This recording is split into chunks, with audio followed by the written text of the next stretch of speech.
how to backup unlimited data to Samsung Cloud free on Samsung Galaxy S26 Ultra. Let's start the video. First of all, go to App Library. Here, click on Settings app. Now in Setting, scroll down, and click on Accounts and Backup. After click on Accounts and Backup, click on Transfer Data for Device Setup.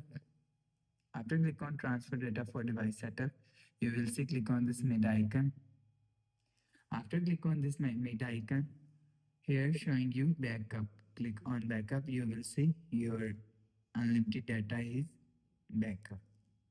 After the process, go back to home screen. So that's how you can backup unlimited data to Samsung Cloud Free on Samsung Galaxy S26 Ultra. If you like the video, please subscribe. Thanks for watching.